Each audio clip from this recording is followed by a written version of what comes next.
और भी आप जानते होंगे, चींटी है और एक दीमक होती है। जब उसके पंख आ जाते हैं तो खतरे बढ़ जाते हैं। गांव में बल्ब के बजाय दीपक जलाते हैं,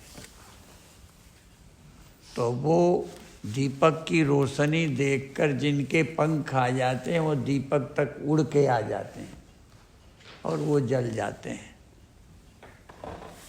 जब पंख नहीं थे तब इतना खतरा नहीं था, पंख आ गए तो खतरे बढ़ गए। सामर्थ्य जितनी बढ़ जाती है उतने ही खतरे बढ़ जाते हैं। विज्ञान ने हमको वहाँ पहुँचा दिया है ऊंचाई पर जहाँ हम जल्दी समाप्त हो सकते हैं। इसलिए हम इस समस्या को कैसे हल करें और फिर इतने बड़े समाज में किसका दिमाग खराब हो जाए। आज भय है कि किसी आतंकी के हाथ में शक्ति ना आ जाए, इसलिए धर्म की बड़ी आवश्यकता है। और अभी अभी प्रारंभ के पहले ही जब हम वर्ल्ड पीस में अमेरिका गए थे तब भी हमने यही बात वहाँ कही थी। सनातन धर्म ने, भारत ने ये प्रार्थना नहीं की कि हिंदू भवन्तु सुखिनः, उसने प्रार्थना की है सर्वे भवन्तु सुखिनः, सर्वे सन्तु निरामयाः, सर्वे भद्राणि पश्यन्तु मा कश्चित् दुःख भाग् भवेत्। और ये आवश्यक इसलिए भी है कि पहले हम लड़ते तो एक देश छोटे देश से लड़ लेता, खतरे कम थे। अब हमको सर्वे भवन्तु सुखिनः की ही प्रार्थना करनी पड़ेगी, क्योंकि यदि विश्व में कहीं भी हुआ तो खतरा केवल उस देश को नहीं है, संपूर्ण विश्व को है। और भारत ने एक और भी प्रार्थना की है,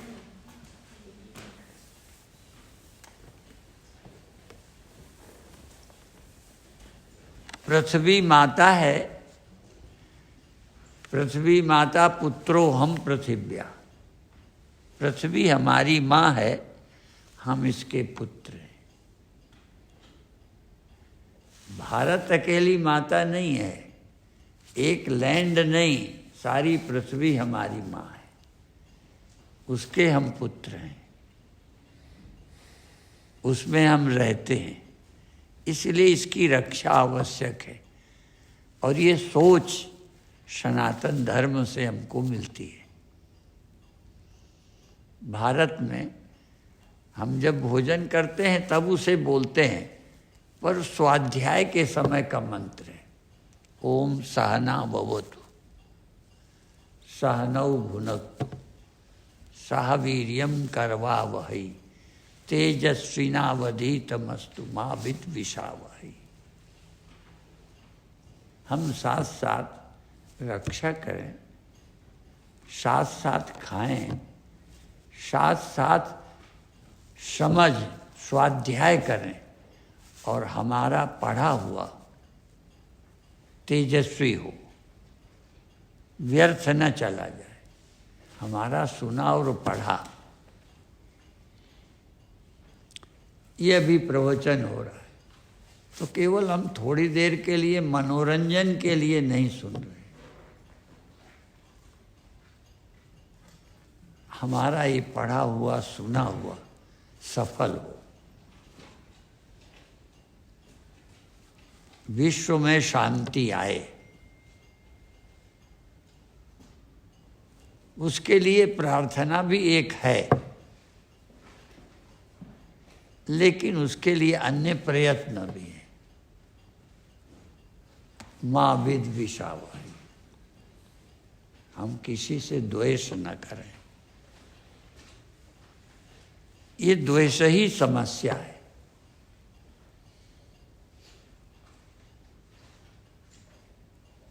भगवान ने गीता में कहा है कि मैं उसे प्राप्त होता हूं जो निर्वैर है। निर्वैरः सर्वभूतेषु, एक के प्रति नहीं, किसी एक व्यक्ति के प्रति निर्वैर नहीं कहा भगवान। निर्वैरः सर्वभूतेषु शशांक। तो निर्वैर हमको होना है। ये सनातन धर्म कहो, प्राचीन धर्म कहो, प्रारंभ से आया धर्म कहो, ये तो अन्य देशों के लोग भी मानने लगे हैं वेद सबसे प्राचीन ग्रंथ है। और इसीलिए सनातन धर्म को राम धर्म नहीं कहा, कृष्ण धर्म नहीं कहा, सनातन धर्म, बुद्ध धर्म नहीं कहा। क्योंकि भगवान बुद्ध हुए, बहुत महान है, भगवान हम लोग मानते हैं, उसके हम अनुयायी हैं। पर वो शुरू कब से हुआ? जब भगवान बुद्ध हुए। पर हमारे इस धर्म को कृष्ण धर्म नहीं कहा, राम धर्म नहीं कहा, जबकि राम सनातन धर्म को मानते हैं। इसी तरह हम भगवान की गीता को, आप आश्चर्य करेंगे, भगवान कृष्ण ने बोली, पर जो गीता के विषय में कहा है, सर्वोपनिषदों गाओ, ये जो वेद उपनिषद हैं ये गाए हैं। जो लोग दूहते हैं, दूध उनका नहीं होता, दूध तो गाय का होता है। तो कहा सारे उपनिषद गाए हैं। दुग्धा गोपाल नंदना, भगवान कृष्ण तो दूहने वाले हैं, और बछड़ा अर्जुन है।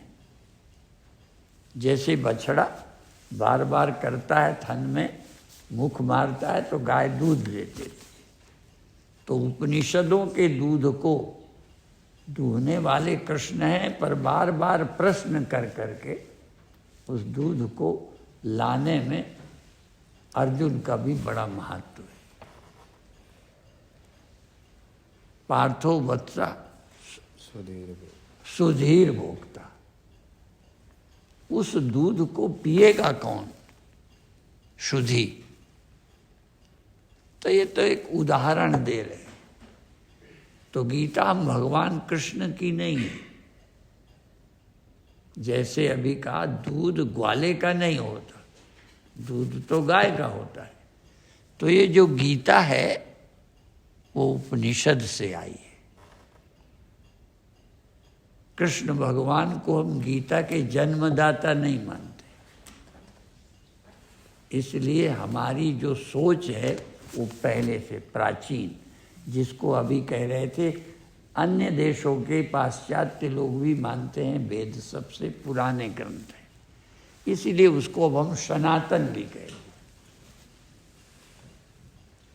सनातन धर्म विश्व शांति के लिए क्या कर सकता है और क्या आवश्यकता है? आवश्यकता तो जानते ही हैं सब। भूख कहीं का व्यक्ति हो भोजन से मिटती है, कहीं का व्यक्ति हो प्यास पानी से मिटती है।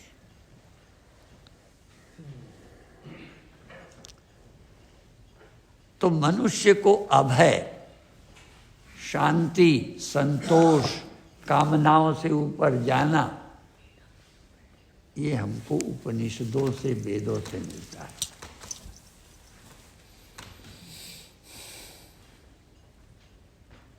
और यदि बाद में कोई संत हुए भी हैं, उसमें मैं भी हूँ, मेरे गुरु भी हैं, तो ये तो अपने पहले गुरुओं से।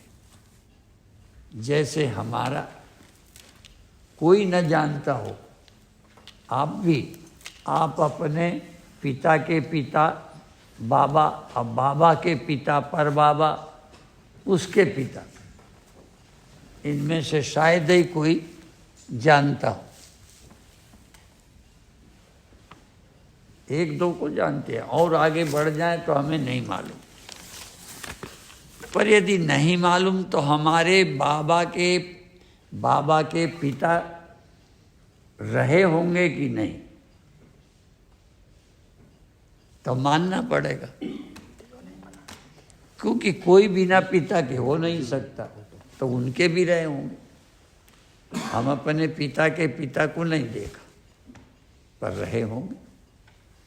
तो ऐसे ये जो ज्ञान आया है, जो मैं सुना रहा हूँ अपने गुरु से, मेरे गुरु ने अपने गुरु से, इसलिए कहते इदम परंपरा प्राप्त, यह मैं परंपरा से मिला है, इसलिए इसको हम सनातन कहते हैं।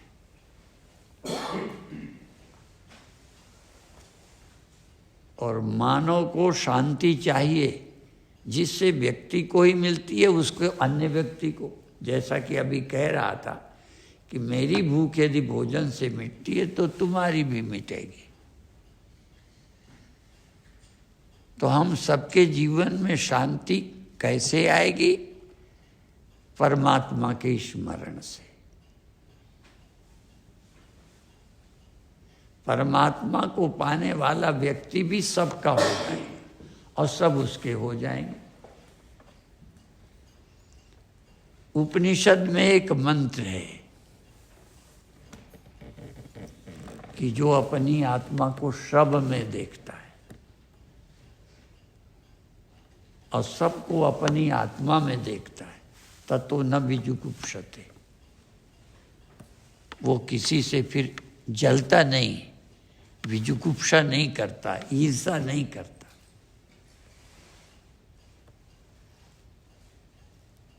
जैसे कोई घड़ा अपने को जब कहेंगे सब में देखता है, तो घड़े के रूप से नहीं।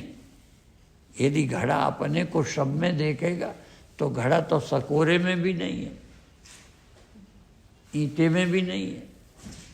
लेकिन यदि वो सब में देखता है घड़ा, कोई क्या सोच के देखेगा सब में मैं हूं, तो वो अपने को पहले मिट्टी समझेगा, तब उसकी समझ में आएगा मैं सब में हूं। और सब में कौन, इतने सब मुझ में। तो उपनिषद कहता है, ईशावास्य उपनिषद का 7वां 8वां मंत्र है, संख्या से आपको कोई लेना देना नहीं, लेकिन है कि जो अपनी आत्मा को सब में देखता है, देह को नहीं, इस मन को नहीं, अपनी आत्मा को सब में और सबको अपनी में देखता है, वो फिर जलता नहीं।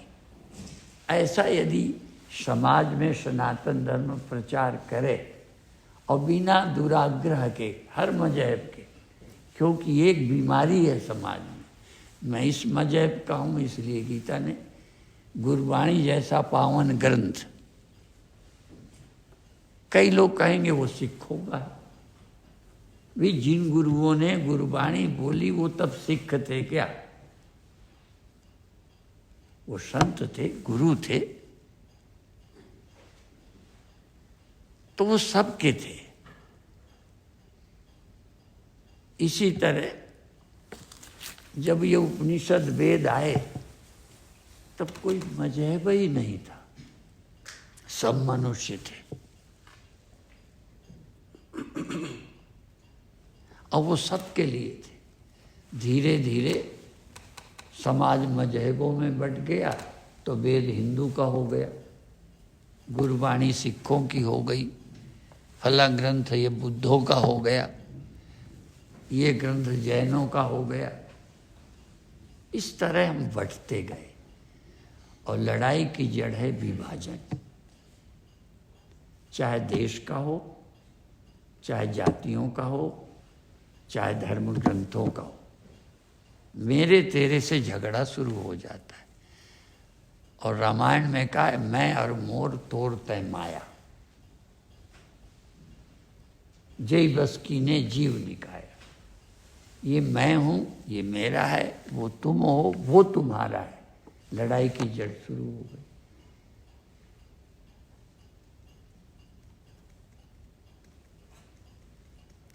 तो ये लड़ाई की जड़ कैसे खत्म होगी? और हमारे ग्रंथों ने एक चीज और कही है, 5 दुख हैं।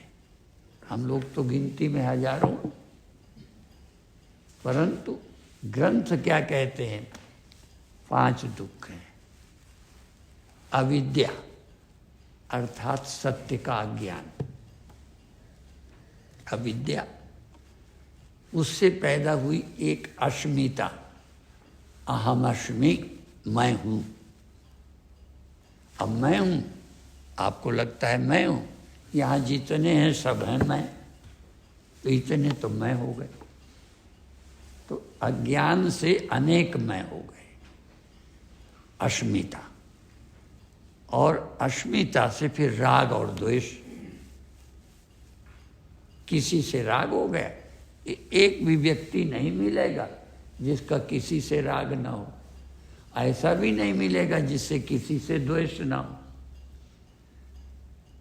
जातियों में, मजहबों में, परिवारों में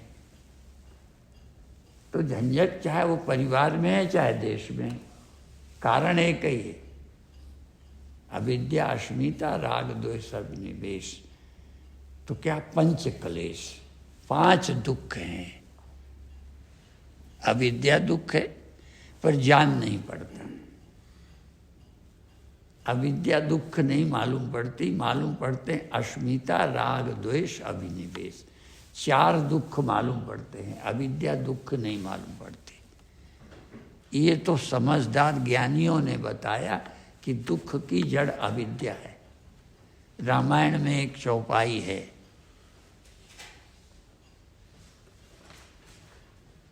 प्रबल अविद्या कर परिवारा। ये अविद्या का परिवार है। मोह आदि तम मिटहि अपारा। अविद्या का परिवार है, मैं हूं, तू है, ये है, वो है। यदि अविद्या चली गई तो गया। तो अज्ञान खत्म हो, किसका? सत्य का, परमात्मा का, परमात्मा का अज्ञान। और बिना परमात्मा के जाने ये मिटेगा नहीं। इसलिए सनातन धर्म का जोर है कि दुख की जड़ काटो। अब देखो, अनजानी रस्सी, अनजानी रस्सी सर्प दिखती है, भय आता है, धर्म, चिंता, अनजानी। तो रस्सी ही समस्या है, अनजानी। और जान ली गई तो समाधान है, सर्प है ही नहीं।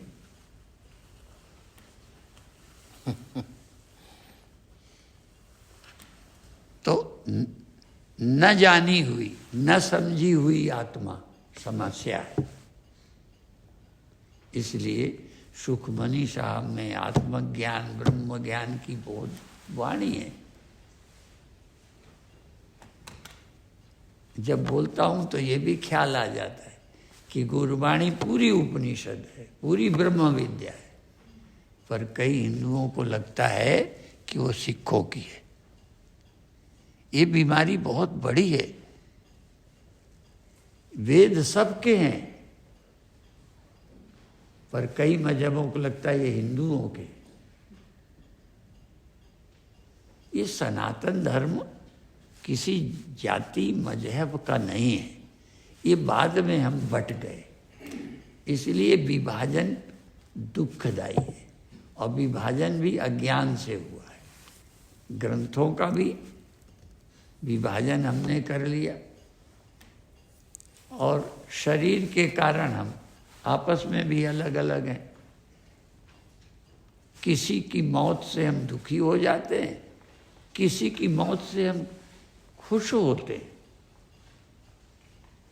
ऐसा व्यक्ति नहीं मिलेगा जो सबकी मौत से दुखी हो या किसी की मौत से दुखी ना हो। यहां तक अपनी से भी,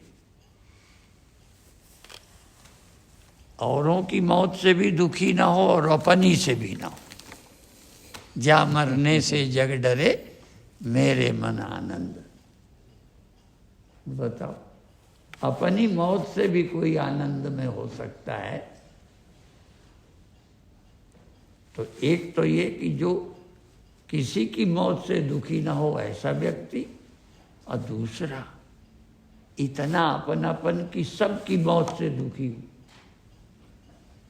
कई की मौत से तो हम खुशी मनाते, जैसे इलेक्शन में जिसका रिजल्ट अच्छा आता है ढोल बजाते हैं, नगाड़े लेते हैं, दूसरे की बने बनाए लड्डू धरे रह जाते हैं।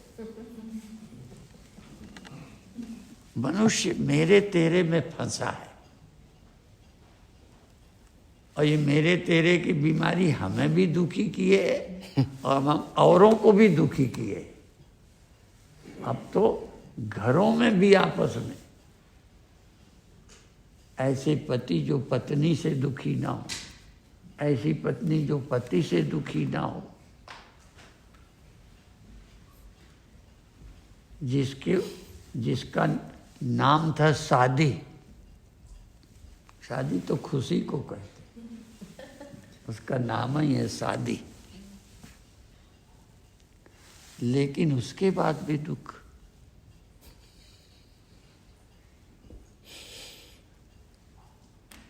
तो ये सनातन धर्म, आत्मोपमेन सर्वत्र, अपने समान सबको देखना,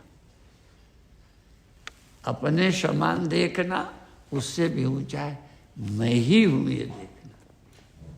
तो ये उपनिषद का सिद्धांत है, और उपनिषद सबके हैं। ये बार बार इसलिए मुझे दोहराना पड़ रहा है कि इस बीमारी से कैसे मुक्त होंगे। पानी सबका है, सबकी प्यास बुझाती है, भोजन सबका है, कभी नहीं किसी मजहब ने कहा भोजन हमारी जाति का नहीं है, पानी हमारी जाति के लोग नहीं पिएंगे क्योंकि ये हिंदुओं का है, पानी हिंदुओं का है, या भोजन फलां जाति का है या फलां मजहब का है तो अब हिंदू नहीं खाएंगे। तो इसी तरह उपनिषद, गुरुवाणी, गीता, ये किसी जाति मजहब के नहीं है। और इसी तरह घुमा फिराएं तो और गहरा, जो समाज में जहर फैलाते हैं नेता। नेता भी यदि सच्चा है तो किसी एक का नहीं है। और हम लोग ये भी कहते हैं चुनाव के दिनों में एक दूसरे को बुरा कहो, क्योंकि तुम्हें भी सत्ता में आने की भूख है। लेकिन जीतने के बाद जब कोई सरकार आई है तो काम करे, तब ये कहो भले तुम जीते भले हमारे, और जीते वाला भी कहे भले हम जीते तुम्हारे, पर दोनों का देश है ये। हम सबको इस देश का भला करना चाहिए। तो ये नियम किसी एक देश के लिए नहीं बोल रहे। इस समय हम ब्रिटिश सरकार के पास हैं और ब्रिटिश के ही भवन में हैं। इसलिए सबको सुलझना चाहिए। चुनाव के पहले यदि किसी को बुरा न कहोगे तो तुम्हें कोई वोट क्यों देगा, इसलिए कहो। पर जब कोई चुन जाए तब गाली देना बंद करना चाहिए। और भी हम कहते हैं जीतने वाले हारने वाले के दरवाजे घड़े ना फोड़े, बल्कि उनके पास जाके कहें कि आपके हराने के लिए हम नहीं चुनाव लड़े। यदि बिना हराए हम कैसे जीतेंगे, पर हराने के लिए हम चुनाव नहीं लड़े। हम देश के लिए लड़े हैं। तुम भी देश के लिए खड़े हुए थे, मैं जीत गया तुम हार गए। जुआ में तो एक को नुकसान होता ही होता है। जुआ में कभी सबको ही नहीं जीतता, इसलिए जुआ सबसे बड़ा पाप है। जुआ को इसलिए पाप कहते हैं कि एक दुखी होगा ही होगा, एक का नुकसान होगा, पर चुनाव कोई जुआ नहीं है। राष्ट्र के लिए हमारा एक कर्तव्य है। तुम भी लड़े, हम भी लड़े, तुम जीतते तो हम तुम्हारा साथ देते, हम जीते तुम हमारा साथ दो।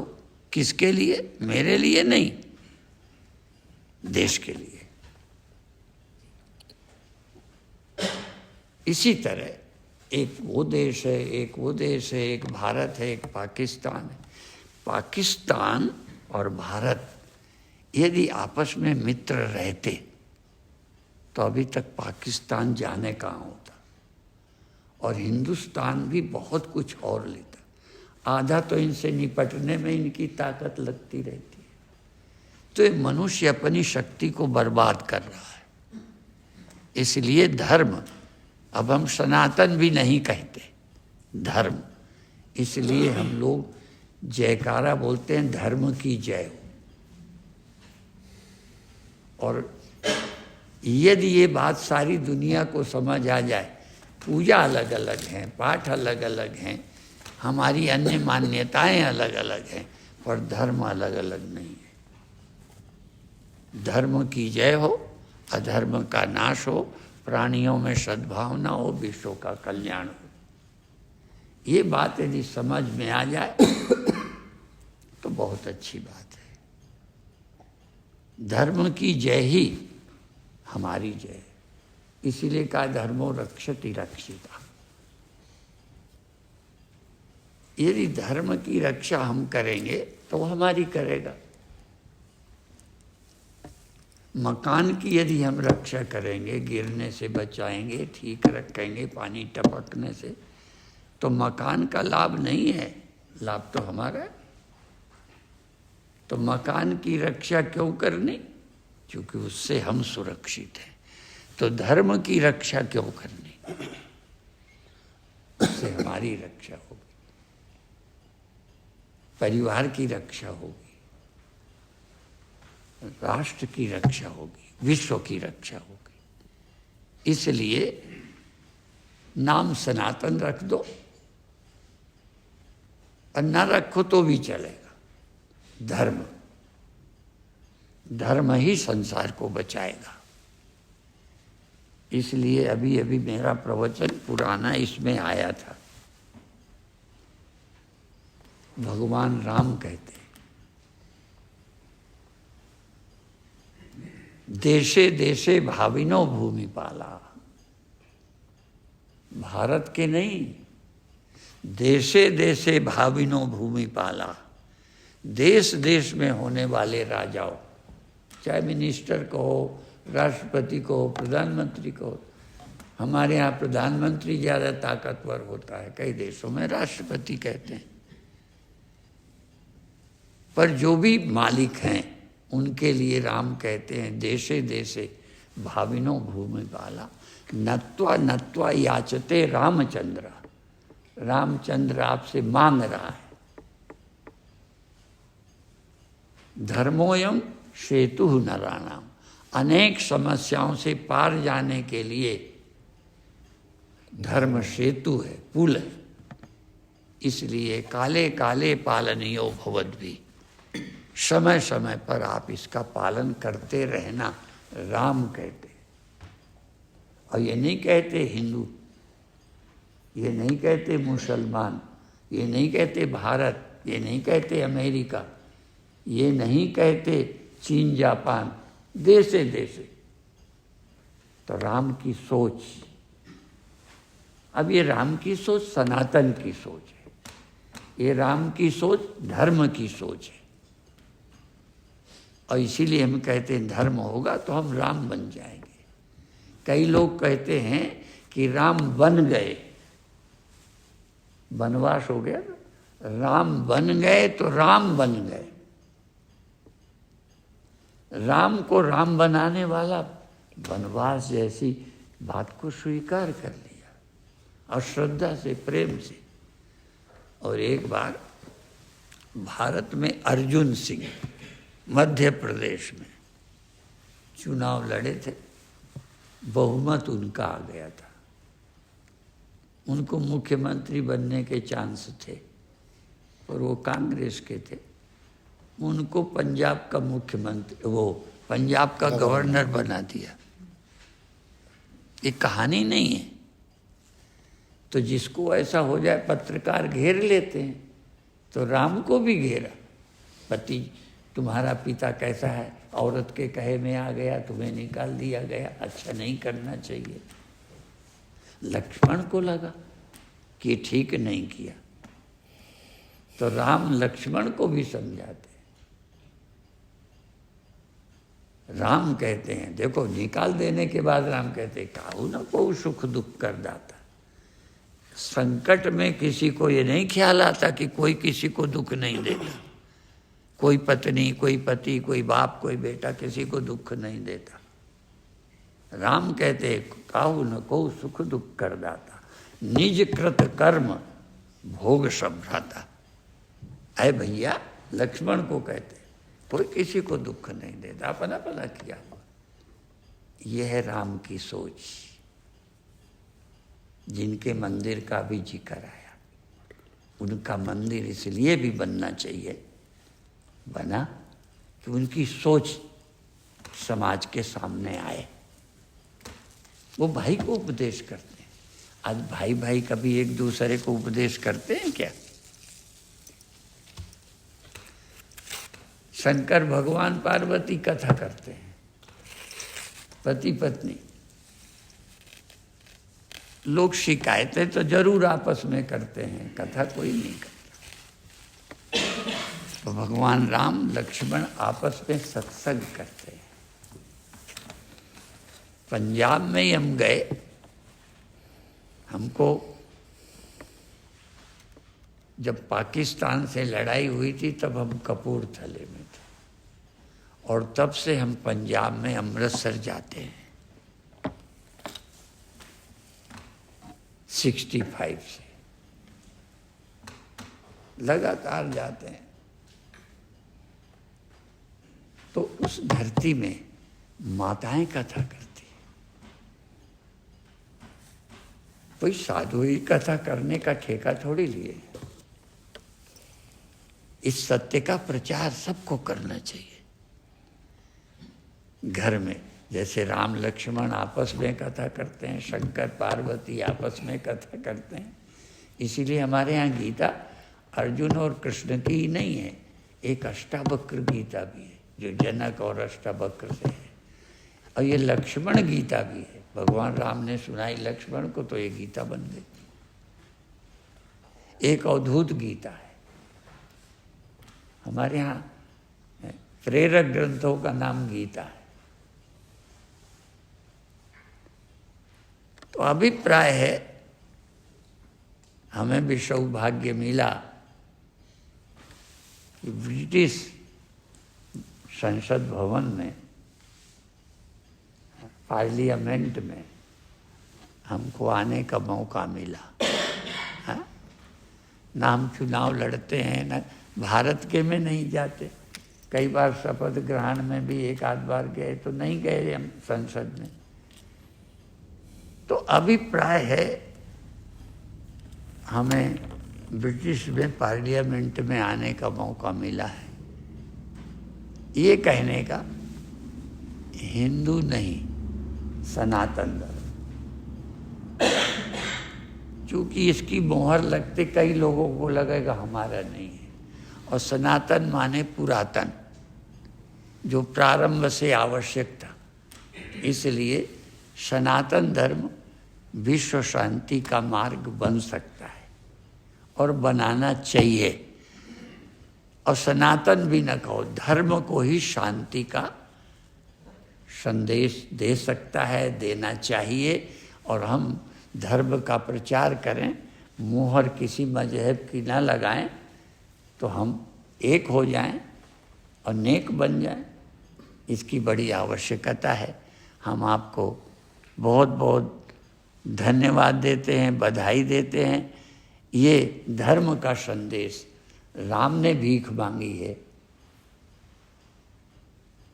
और राम परंपराओं का पालन करते हैं। सुबह उठते हैं, टाइम पे उठ जाते हैं, और संध्या करते हैं, ध्यान करते हैं, पूजा करते हैं, गुरु को मानते हैं। कई लोग ये पूछे गुरु की जरूरत है क्या? तो राम को जरूरत पड़ी, कृष्ण को जरूरत पड़ी, हमें तुम्हें नहीं। गुरु माने मार्गदर्शक, गुरु माने केवल कान में मंत्र दे देना नहीं, जीवन में दिशा देने वाले को गुरु कहते हैं, गाइड करने वाले को। तो आप सब लोगों से यही आशा कि ये ब्रिटिश पार्लियामेंट का प्रवचन जितना तक लोगों को पहुंचा सकें आप भी पहुंचाएं, और सारे जाति मजहब की मान्यताओं से ऊपर उठकर विश्व शांति का मार्ग प्रशस्त करें, ऐसी हमारी इच्छा है, शुभकामनाएं। आशीर्वाद तो शक्तिशाली देते हैं, हमें कोई यही नहीं। कई बार वो एक का आशीर्वाद क्यों नहीं देते, कहना हमारे तो वो कहते थे जिसके खाते में, अब हमारे खाते में रुपया उन्होंने चेक काटते चले जाएं, चेक काटने से क्या मिल जाएगा जब है ही नहीं। तो आशीर्वाद तो वो देते हैं जिनके पास हो, देने का बल हो। हमारे देने का नहीं है, पर भगवान से प्रार्थना करते हैं कि ब्रिटिश पार्लियामेंट का संदेश सारे संसार को मिले, विश्व शांति हो। ओम शांति शांति शांति।